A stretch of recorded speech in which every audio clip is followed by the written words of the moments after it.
All right, everyone. Welcome to another episode of Secrets from the Saddle, All Things Cycling podcast with your host, Sylvie, sitting here in beautiful Chelsea, Quebec, Canada, just watching a snowstorm get started and stop outside. And if you're watching this on YouTube, I decided to go upstairs into my living room and just sit in front of the fire. My office is so cold. It's chilly downstairs in the basement, even though we have a heated floor. But I honestly, so I came up here. I decided this is what I'm going to do. I'm just going to throw a log on the fire and I'm going to sit here and just take in all the warmth. I am also completely convinced that in my past life, I was a cat because I love this spot. I'm always here stoking the fire. So if you're one of those people, we should just bond later. So today we're going to be talking about, we're going to go back to the aging athlete. We're going to talk about two different stresses. And we're also going to, I'm going to touch on racing, my experience so far online, and setting up your plan, which we can never talk too much of, because it's really going to play into when we are talking about the stresses and how to avoid, bad stress. But before we get started, I have an ask, and I always have an ask for you guys. And here's the ask, and I'm really serious. I want to hear from you, whether it's on YouTube or on Instagram or any other social media platform, Facebook, that you want to reach out to me on. I am so grateful to have you as my listener. I'm so happy that you found my podcast and that you're enjoying it. We have listeners in 37 different countries. US, Canada, UK, and Germany being top 4. Thank you so much. But here's the thing. My goal is to hit 100,000 downloads by December 31st. We are at about 86,000, which is amazing for the first year. So please share this with friends. And also, I would love it if you would shout me out on social media. Please shout me out on social media. I'd love to hear your takeaways on some of the episodes, on an episode you've listened to, or your favorite episode. Please shout me out on social media at Sylvie_cyclist, and also follow the podcast on social media, on Instagram. But that was in my first ask. And if you can remember after you finish listening to this episode, please just go and screenshot this and give me a big thumbs up. Next is, we're nearing to the end of the year. And I've already put into the schedule in January that we're going to talk about different events that are happening for cyclists into 2022, which I'm super excited. The lineup is really starting to come together. And but here's the thing. You, the listener, and I hate to ask you all these requests, but you, the listener, what is it that you would like to hear on the podcast? What kind of topics would you like me to cover? And that's it. I would like to know what kind of topics you're curious about, because it just helps me bring in more content from myself personally on a coaching level. So those are actually the two things. Shout me out every time you listen to one on Instagram, and a personal DM as to what you would like to see more of in the podcast. All right. Now, Before we get into the stresses, the two stresses that we're going to talk about, let's just give a moment to our friends in BC, Canada, that are going through like an excruciating time with the amount of rain that has been coming down. We've seen lots of natural disasters, but I think that truly rain, this one is just out of this world crazy. And the funny thing and the sad thing and the realization of it is that this kind of downpour could happen anywhere in the world. So sending our love and our prayers to our friends. I don't know if there's anywhere where you can donate, but I just had to mention it because I'm such a sensitive person and it tugs at my heartstrings, the things that are happening there, especially with animals. Oh, I can't. It makes me want to cry. When I think about all the livestock that, has lost lives, farms, horses, things like that. Anyways, but that's just me. And if you're super sensitive like me, we definitely need to be friends. Or maybe not, because we probably never get anything done because we'd be crying all the time. All right, now, I know you're waiting for this. You're like, Sylvie, just get on with it because I'm here to learn.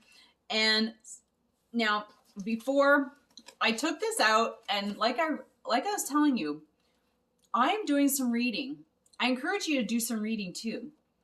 Fast after 50. I'm 50. I know things are happening in my body. I want to make sure that I do the right things in the next decade, over the next decade, so that my 60s are even better. And I'm watching women who are doing it right, and I just love seeing it. And I'm also like doing my own research and sharing this with you. All right, so like I said, we're gonna talk about the two stressors, and then I'm gonna talk about some Zwift racing that I'm starting to experience and get into, and then how do we put it all together to make sense and that we don't overdo it, right? So as aging athletes, and like this applies to just about everybody, because I have seen young athletes completely burn themselves out because they've just been doing too much, too training, too little rest, too much volume, and it just equals sickness. Basically, like it's like you're not listening to what your body's telling you. Then your body's like, okay, we're just gonna take it over from here, right? Okay, so the two stressors. The first one is distress. The bad stress. We're gonna start with the bad stress because if you're one of those people who just acts on FOMO, has to be with the group, has to do all the races that everybody else does, doesn't take any downtimes, training here, training there, has a stressful job. I mean, I'm just saying that because I know a couple people who are like that. And I've watched them over the last couple of years of knowing them. And here's the thing. Now they're sick, like really sick. Like cancer tumor sick. And that's what I say, like when the body will take over. There's reasons why we hear all the time about those super healthy people who died of a heart attack on race day, right? I think everybody's probably heard a story or two like that. Maybe been around somebody that it happened to. But that is basically the last straw, right? And we don't ever want to get there. Training's not that important when it comes to that. So distress is the bad stress. It's it's what detracts from the health and well-being of our bodies and our minds, and often leads to illness, anxiety, and depression. And it's a form of cannibalism that we're doing to our bodies. It's like breaking down, it's like you're breaking yourself down. And you know what you feel like when you've had a couple really like crappy nights of sleep, right? Like it weighs on you, and you can feel that nothing you do is going to give you that energy. And if you keep doing that over and over again, you're cannibalizing yourself. Like there's no way that you can build muscle. There's no way that you can get faster. You are going to start going backwards in your fitness. And that gets even more, creates more anxiety. It's like, wow, like I'm doing all this stuff, but I'm not hitting my numbers, or I'm just feeling so tired. And that's really, if you want to give that fancy name, it's overtraining. It's well overtraining. Like you have like taken your overtraining to the next level. And so it's just too little rest with too much volume. So, I mean, I could take that to the next level. Like I've told you, I know a couple people personally who have just overdone it. Great people, just amazing people. But the thing is that when you have a stressful job, you can't do too much. Like there's some things in you that you have to start releasing. And if it's part of your job to release that stress so you can have a great life and train the way you want, then maybe that's worth looking at. But when it comes to the point when you're doing so much and your body, and you come down with an illness, this isn't like rocket science. This is your body giving you this illness to slow down. And I do truly believe that we all have something inside us that if we push ourselves to the limit, it will surface. I know like Susan Sly, she's one of my podcast episodes. I think it's in the 40s, like maybe 47. She admits she gave herself MS because she was running businesses. She was training for an Ironman. She was doing this, she was doing that. And literally, and that was 27 years ago. Her body stopped her in her tracks. Her doctors told her that if she didn't, she was literally going to end up in a wheelchair.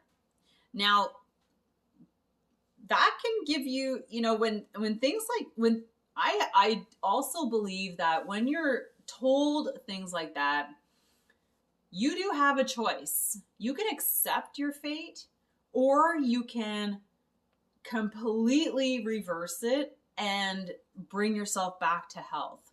Maybe she will never not have MS. I know her personally. But she has done, she survived 27 years. This happened in her late 20s when she was diagnosed with MS.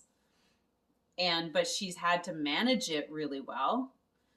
And Lyme disease is another one that can give you, like, slow you down, like pneumonia, anything that will put you in bed, and so she has reversed that diagnosis. It's not eliminated. So now it's never eliminated. MS is never eliminated, but she reversed it. And, if you're in that situation where you're hitting burnout due to overtraining in your job and everything, you have a choice. Everybody has choices. You can either release some stuff, settle back down, and work yourself back to health. And don't get all, guilty about it and feeling depressed, because that only fuels the illness even more. Do you know what I'm saying? Like that kind of anxiety, that kind of like gut wrenching thought process just fuels sickness even more. I am such a firm believer on that. Having a positive mindset really does help with recovery. Anyways, so that's overtraining. That's bad stress. That's de-stressing. That's cannibalizing your body. Are you doing that? Are you getting close to it? Because here's a good stress. It's Eustress. It's what's what they call it, Eustress. EU stress, Eustress.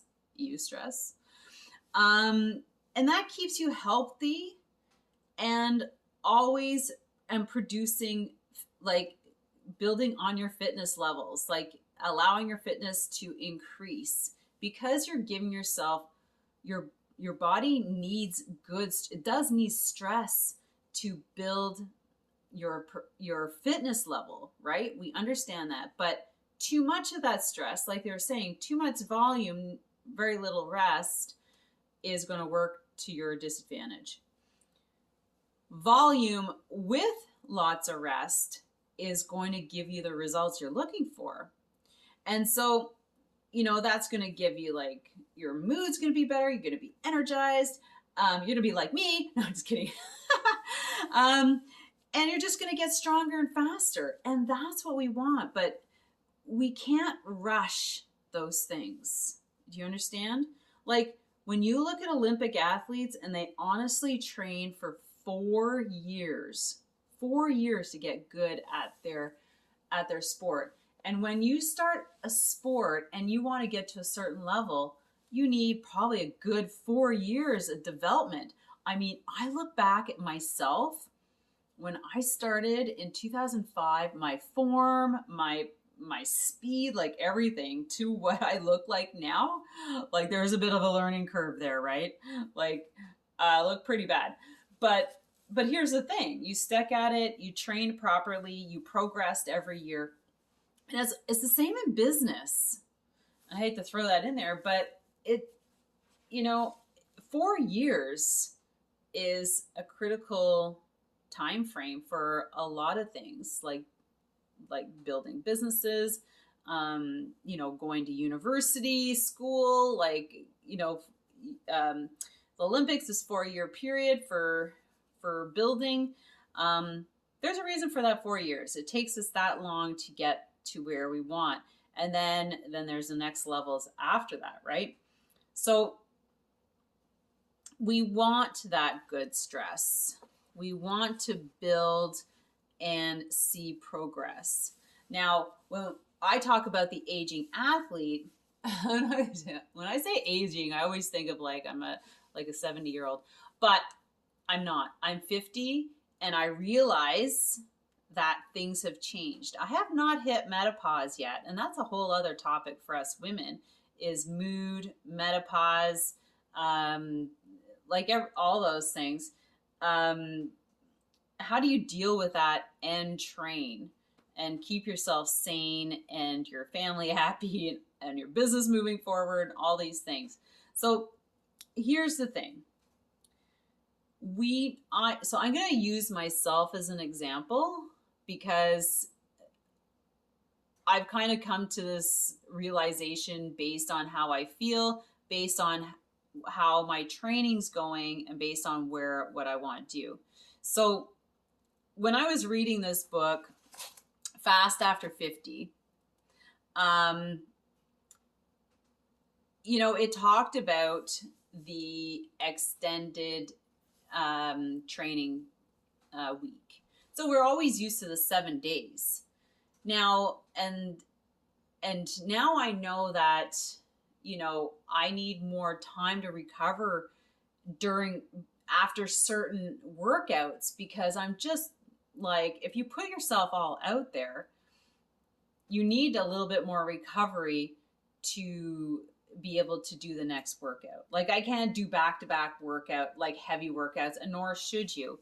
So I know that my 7-day training phase or training period is probably not going to be like that anymore. It's going to be more like a 9-day because I have to add more recovery in between.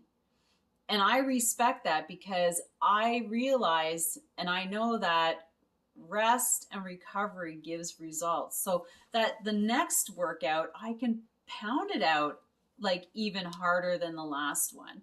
And I can feel my, if we're going to talk about, power outputs, and we're talking maybe like on Zwift because it measures your FTP. So, imagine if my FTP were to go up, 1% like every 2 weeks. Wouldn't that be awesome? Because I've gone out and I've done an event and I can just push a little bit harder because I've been training and now I'm getting into the experience of it. So just this past 2 weeks, I did three Zwift races over like a week and a half. And I don't prescribe it for anybody, but there's a reason why I did it. I have asked to join a Zwift race team.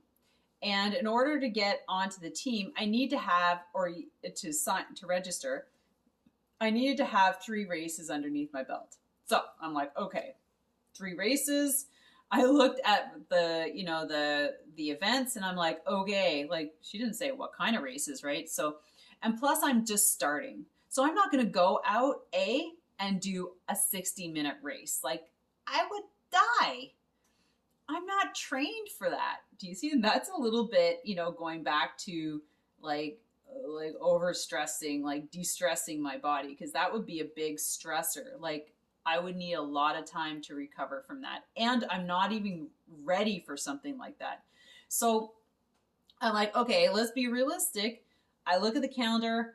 I'm going to do something that's like under 20 kilometers. So that's like 30 minutes. I'm like, okay, I can do that. I've done that recently. So, I did a 16K, an 18K, a 16K, and a 10K. And so I was just out there for to get it done. I had some good times. I'm a high sea level racer. And I believe if I keep going training properly, I will be a B racer by next year, January, February. So I went and I did that because that's what was required to get on this team. Now, let's talk about putting it all together. So I have put in my calendar that I'm going to race every second Tuesday. Okay, so every second Tuesday, I'm going to be doing an intense event. And then every other Tuesday is going to be like a group ride. And Thursday night is dedicated to skills development and getting more powerful in my skills. So like hill climbing and sprinting and intervals, things like that.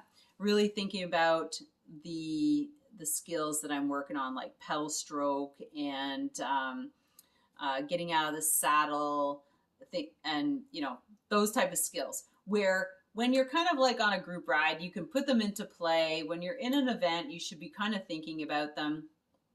But I use the winter to really focus in and dive in, and that's the 16-week program that I coach. Because I recognize that for myself, like skills are the fundamentals to getting me from A to B, from the start line to the finish line. How is it gonna, and I'm like, am I gonna work harder or am I gonna work smarter? And that's super important to me. And then on Saturday is the group ride. I also need to add like maybe 1 or 2 more endurance rides in there. So my periodized program is for like those intensity workouts. Like they're going to start shorter and then get longer towards March, right? So you don't start with like 45-minute sprints because like you would absolutely die. Like say the first month, December, I'm going to work on 15-second sprints. January, they're going to increase to 30-second sprints. February, they're going to be 45. And at the end, the strength phase is going to be 1 full minute of an intense interval. So periodizing your program is super important. I'm just going to finish it there. But realizing what you're doing is really, really important. Like, how are you feeling right now? What's your motivation? Are you motivated? Do you feel motivated? Or maybe you just burnt yourself out so much in the summer that it's hard for you to get back on the bike. And that's a sad thing. And so you really do just want to